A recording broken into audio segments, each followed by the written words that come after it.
Thomas కార్యక్రమం చిత్తూరు జిల్లా గంగాధర నెల్లూరు నియోజకవర్గం గంగాధర నెల్లూరు మండలం వీరక నెల్లూరు పంచాయతీలో మీ ఇంటికి మీ థామస్ కార్యక్రమం నిర్వహించారు. ఈ కార్యక్రమానికి ముఖ్య అతిథిగా నియోజకవర్గ ఇన్ఛార్జి డాక్టర్ థామస్ పాల్గొన్నారు. అనంతరం డాక్టర్ బిఆర్ అంబేద్కర్ విగ్రహానికి పూలమాల వేసి నివాళులర్పించి మీ ఇంటికి మీ థామస్ కార్యక్రమాన్ని ప్రారంభించారు. అనంతరం టీడీపీ జెండాను ఆవిష్కరించారు. ఉప సర్పంచ్ నరేష్ తన అనుచరులతో టీడీపీ ఇన్ఛార్జి డాక్టర్ థామస్ సమక్షంలో టీడీపీ తీర్థం పుచ్చుకున్నారు. ఈ సందర్భంగా ఆయన మాట్లాడుతూ నియోజకవర్గాన్ని ఏ అభివృద్ధి చేయలేదని అన్నారు. మా మావయ్య డిప్యూటీ సీఎం నారాయణ స్వామి నీకు వయసు అయిపోయిందని ఇక నువ్వు రిటైర్మెంట్ తీసుకోమని సలహా ఇచ్చారు. యువత నేను వచ్చాను, ఇక నేను అభివృద్ధి చేస్తానని అన్నారు.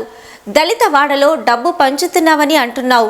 నేను ఇసుక దోచుకొని కల్తీ మందు వ్యాపారం చేసి డబ్బు ఇవ్వడం లేదు. నా వృత్తిలో సంపాదించిన డబ్బును పేద ప్రజలకు పంచుతున్నాను. మీరు ఇన్కమ్ ట్యాక్స్ ఈడీ అంటున్నారు. నేను వేల కోట్లతో ట్యాక్స్ అని అన్నారు. అనంతరం ఇంటింటికి వెళ్లి టీడీపీ కరపత్రాలు మేనిఫెస్టోని వివరించి రాముని ఎన్నికల్లో ఎమ్మెల్యేగా గెలిపించండి, నియోజకవర్గం అభివృద్ధి చేస్తానని హామీల వర్షం కురిపించారు. ఈ కార్యక్రమంలో టీడీపీ నాయకులు, కార్యకర్తలు తదితరులు పాల్గొన్నారు. నూతన సంవత్సర శుభాకాంక్షలు. మీరందరూ కూడా నాకు చాలా విషెస్ చేశారు. చాలా సంతోషం. ఈరోజు మనం వీరకనల్లూరు పంచాయతీలో వీరకనల్లూరు అనే గ్రామంలో ఉన్నాము. ఇక్కడ సుమారుగా ఒక 10 మంది వైఎస్ఆర్ పార్టీ నుంచి మన తెలుగుదేశం పార్టీకి కొత్తగా జాయిన్ అయినారు. మీకు స్వాగతం, సుస్వాగతం. మెయిన్గా చెప్పాలంటే జీడినెల్లూరులో లేదంటే జీడినెల్లూరులో ఉండే పంచాయతీలో కానీ ఎక్కడ కానీ డెవలప్మెంట్ అయితే పెద్దగా జరగలేదు. కానీ మా మావయ్య డిప్యూటీ సీఎం నారాయణ స్వామి ఏం చెప్తున్నానంటే నేను బ్రహ్మాండంగా చేస్తున్నాను, ఎక్కడ చూసినా అభివృద్ధి, నేను పోతుంటే ఎక్కడ చూసినా అభివృద్ధి చేస్తున్నాను, కోర్టులో తీసుకొచ్చి ఇక్కడ పెట్టాను, నేను దళిత వాడని కన్వర్ట్ చేసేసి బ్రహ్మాండంగా ఐడియల్ పంచాయతీ చేసిన మా మామయ్య బ్రహ్మాండంగా స్పీచ్ ఇస్తున్నాడు. మామయ్య నీకు ఏజ్ అయిపోయింది, దయచేసి రిటైర్మెంట్ తీసుకో, నువ్వు ఏమేమి పెండింగ్ పెట్టావో అవన్నీ చేయడానికి యూత్ నేను వచ్చున్నాను, దయచేసి మీరు ఇంకా రిటైర్మెంట్ తీసుకొని ఇంతవరకు చేసిన ప్రఖ్యాతికి పెద్ద పెద్ద పనులంతా మీరు చేసినారు. ఆ పనులంతా మేము మీ గురించి పొగుడుతూనే ఉంటాం. మా మామయ్య ఈ సిమెంట్ రోడ్ వేశాడు, మా మామయ్య ఇక్కడ దళిత వాడంతా క్లీన్ చేసి మొత్తం ఇది డ్రైనేజ్ అంతా పెట్టించినాడు, అంగన్వాడీ స్కూల్ కట్టించినాడు. మేము అవసరమైతే ప్రతి మండలంలో ఒక పలక వేసి దాంట్లో మీ పేరు రాస్తాము. దయచేసి మీరు చాలా సేవలు చేశారు. మీరు చాలా ఏజ్ అయిపోయింది కూడా, మీ హెల్త్ కూడా మాకు చాలా ముఖ్యము. దయచేసి మీరు రిటైర్మెంట్ తీసుకుని ఇంట్లో కూర్చుంటే బాగుంటుంది. ఇది ఒకటి. ఇక్కడ వీరక నెల్లూరులో మెయిన్ గా చూసారంటే 200 మీటర్లకి సిమెంట్ రోడ్డు వేస్తానన్నారు, ఇంతవరకు వేయలేదు. కానీ మా మామయ్య ఏం చెప్తున్నారంటే ఇది బ్రహ్మాండంగా నేను సిమెంట్ రోడ్ వేస్తాను అంటాడు. మేబీ మాకు మాకేమైనా బ్లైండ్నెస్ ఉందా, నైట్ బ్లైండ్నెస్ ఉందా తెలియదు, లేదంటే మా మామయ్యకి ఏమైనా ప్రాబ్లం ఉందా మాకు తెలియదు. నిజంగానే ఇక్కడ చూడండి రోడ్డు ఎట్లా బ్రహ్మాండంగా ఉందో మీరే చెప్పండి. నాకైతే మేబీ మీ కళ్ళు అద్దాలు ఏదైనా మార్చుకోవాలి, నాకు తెలియదు. ఆయన చెప్తున్నాడు, ఏం చెప్తున్నాడు, బ్రహ్మాండంగా డెవలప్ చేస్తానని చెప్తున్నాడు. అది ఒకటి. రెండోది, ఇక్కడ అంగన్వాడీ ఒక స్కూల్ కట్టించినారు.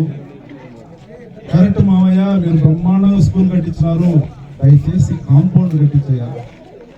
అది అడిగితే మీరు ఎవరన్నా మా వాళ్ళు అడిగితే నువ్వు తెలుగుదేశం పార్టీ పక్కకు పో, నువ్వు వైఎస్ఆర్ కాదంటారు. సో కాబట్టి ఇవన్నీ ఆపేసి మీరు చాలా బ్రహ్మాండంగా పనులు చేసినారు, మేము ఒప్పుకుంటాము. మీకు ఏజ్ అయిపోయింది, దయచేసి రిటైర్మెంట్ తీసుకొని ఇంట్లో రెస్ట్ తీసుకోండి. మిగతా అన్ని కూడా మీరు ఏమేమి బ్యాలెన్స్ పెట్టున్నారో అవన్నీ కూడా నేను బాధ్యత తీసుకుంటాను. మీ అల్లుడుగా బాధ్యత తీసుకొని మీ మచ్చ అంటాం తమిళలో, నేను బాధ్యత తీసుకొని ఇవన్నీ కూడా నేను చెప్పేసి దయచేసి మీరు రిటైర్మెంట్ తీసుకొని మీ ఆరోగ్యాన్ని మంచిగా చూసుకోవాలని ఈ నూతన సంవత్సరంలో నీకు శుభాకాంక్షలు తెలుపుతూ మిమ్మల్ని మంచిగా ఆరోగ్యంగా ఉండాలని మేము దేవుణ్ణి మనసారా కోరుకుంటున్నాం. ఇది ఒకటి. రెండోది, మా మామయ్య ఏం చెప్తున్నానంటే నేను ఏదో డబ్బులు తీసుకొచ్చి పంచుతున్నానంట, ఇన్కమ్ ట్యాక్స్ వచ్చేస్తుందంట, ఈడీ వచ్చేస్తుందంట అయ్యా ఇంట్లో ఇసుక దోచుకొని ఎత్తుకొచ్చి పంచలేదు, నేను ఏదో ఆల్కహాల్ కల్తీ మందు సారాయి మందు అమ్మి నేను డిప్యూటీ సీఎం గాను లేదంటే నేను ఎక్సైజ్ మినిస్టర్ గాను దాంట్లో సైన్ పెట్టి దాంట్లో బ్రోకర్ కమిషన్ నేను తీసుకోలేదు. వేరేదో కమర్షియల్ ట్యాక్స్ లో కొన్ని వేల ట్యాక్స్ లో నేను దొబ్బేసి దాంట్లో నేను కమిషన్ తీసుకొని నేను డబ్బులు పంచలేదు. నేను ప్రాపర్ గా 24 hours పనిచేసి ఆ వచ్చిన కష్టంలో వచ్చిన డబ్బుల్ని నా జనాలకి, నా ఎస్సీ కాలనీలో మా వంతు మా వాళ్ళకి నేను హెల్ప్ చేస్తున్నాను. అది కూడా నీకు సహించలేదంటే నేను ఏం చెప్పాలో నాకు అర్థం కాదు. నువ్వు పనిచేసేవాళ్ళ పని చేయి, నువ్వు నీకే అదే మళ్ళీ చెప్తాను, నీకు ఏం అయిపోయింది, దయచేసి నువ్వు రిటైర్మెంట్ తీసుకుంటే మంచిగా ఉందని మళ్ళీ చెప్తున్నాను. ఇంకోటి చెప్తున్నాడు, మా వాడికి ట్రీట్మెంట్కి పోతే ఆయనకి ఏదో డిస్కౌంట్ ఇవ్వలేదు అది అన్నాడు, 10,000 ఇచ్చినాడు. అయ్యా ఈ డ్రైవర్ ఉన్నాడు, ఇప్పుడు కూడా పోయి అడుగు, ఆయన కట్టింది 5 లక్షల ట్రీట్మెంట్కి 1.5 లక్షలు కట్టాడు.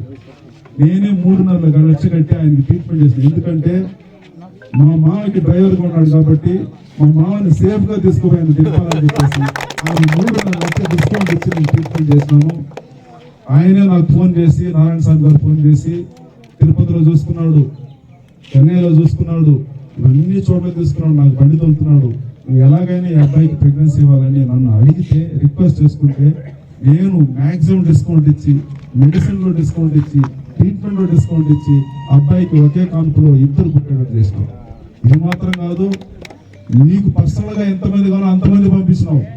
నీకేమైనా విభేదాలు ఉంటే నువ్వు జ్ఞానేందర్ రెడ్డిని తిట్టు, లేదంటే వేరే ఉన్న తిట్టుకో, నన్ను ఎందుకు దీంట్లో కలుపుతావు నాకు అర్థం కలవు. నారాయణ స్వామి మామయ్య దయచేసి ఇలాంటివన్నీ ఆపేసేయి. ఇంక ఉండేది 3 నెలలే ఉంది, ఇంకైనా కూడా చిత్తశుద్ధితో అట్లీస్ట్ కొన్ని మంచి కార్యక్రమాలు చెయ్యి. జనాలు నువ్వు చచ్చిపోయేంత వరకు నేను గుర్తుపెట్టుకుంటాను.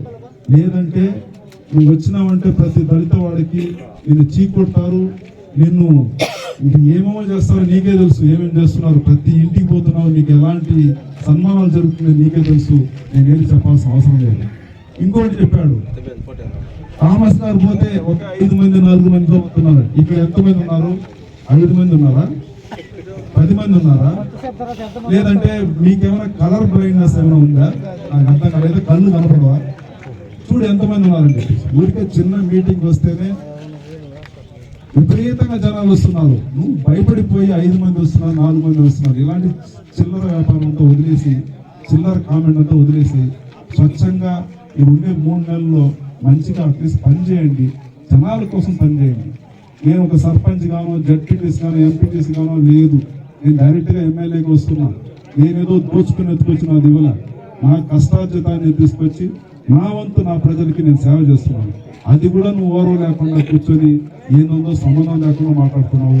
దయచేసి ఇలాంటి అనిమానం మాట్లాడతాం ఆపేసి అభివృద్ధి పైన కాన్సన్ట్రేట్ చేస్తాము.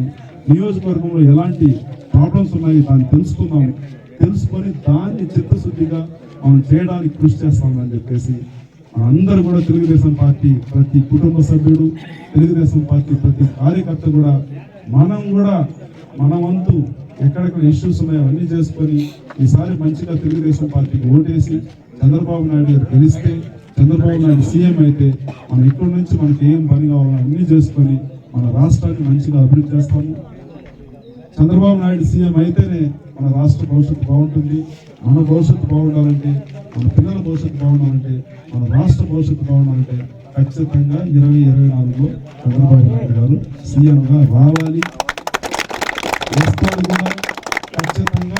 చంద్రబాబు నాయుడు సీఎం అయితే ఖచ్చితంగా ఈ రాష్ట్రం వన్ ఆఫ్ ద బెస్ట్ రాష్ట్రంగా తీర్చిదిద్దుతాడు. అందులో కూడా నేను కూడా ఒక భాగంగా ఉండడం. మీ అందరికి కూడా నమస్తే. ప్రతి ఒక్కరు కూడా మీరు మాతో పాటు కలిసికట్టుగా ఇంకొక 3 నెలలు కష్టపడి తిరగండి, కష్టపడి పనిచేయండి. అందరూ కలిసి మన వంతు మన రాష్ట్రాన్ని డెవలప్ చేస్తాం, మన నియోజకవర్గాన్ని డెవలప్ చేస్తాం. జై తెలుగుదేశం. మన పార్టీ నుంచి ముందు నుంచి పనిచేస్తున్నటువంటి కార్యకర్తలు మన కండు వేయలేదని బాధపడద్దు. ఎప్పటి నుంచో మనం పార్టీలో కొనసాగుతా ఉన్నాం. మన యొక్క దేశీయ తెలుగుదేశం పార్టీ, దాని గురించి మీరు ఎవరు ఫీల్ అవ్వాల్సిన అవసరం లేదు. ఏ ఒక్కరు పేరుని మర్చినట్లయితే దయచేసి